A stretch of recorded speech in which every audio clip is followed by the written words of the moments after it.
Hello mga legs! It's me again, your guapa na Omega from the mystical province of love, Dinagat Island! Finally, the deadlines are over and here we are! Nakapadagat na gyud mi. So, kaning laag, ang first stopover namo is ang Blue Lagoon.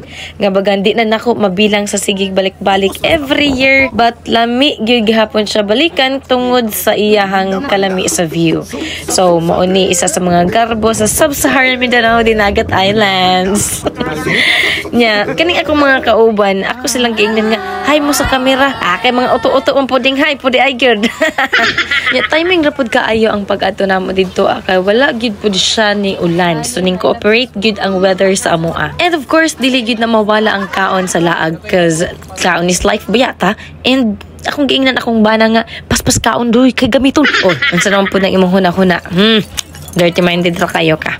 Gamiton ba pag video o pag picture kay maobaya gid na ang iyahang role sa kinabuhi kung naami sa laag. O ang sunod namo nga giadtuan is ang Miracle Pool Cave nga madadto na 10 to 15 minutes away from Blue Lagoon. Naatod siya entrance fee 50 pesos. Og perfect kaayo siya para sa mga bata og pandagko kay naa man poy portion dito ang nga para sa mga bata kay naa may mabaw og para pod sa mga adult kay naa man poy lalom nga portion. So diri sa Miracle Pool maghimo ra mi og laing vlog. It's because nami daghan na hibaw-an kung nganong Miracle Pool ang gitawag sa tag-iya diri. So aside nga maligo ka sa sulod sa cave, pwede pod kaayo ka maligo sa dagat sa gawas kay naa pod sila latayanan og mutog pa ka sa dagat.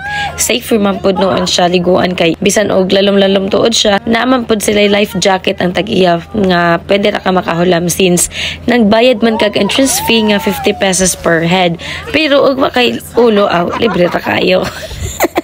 Na-enjoy gyud tawon ang mga bata og ang mga feeling bata. Og along sa among pag-uli, nag-inom-inom pud tahay silag May. Tuara na nahukad na kay man manghatag na paabot ra gyud ko nga masudlan akong baso. Finally nasudlan ra gyud. Og kani pong isa, nagsige ra pud ni sa kaon nga way human-human. Nya sa sige voice over nako ba naka-realize ko perti man di ay kakapoy. So mauni nga ang akong kaubanan nagsanbak-sanbak ra pud gyud na siya. Ang uban diri nangalibag man siguro ni sila or nangihi or nagchika baron aroy nalibak ra kamo. Pero bitaw no, layo sa atong kabisi sa atong tagsa-tagsa nga pagpaningkamot, dili pud nato kalimtan natong kaugalingon og paghatag og gamayng oras para malipay ta. So mao ra to, see you next mini vlog.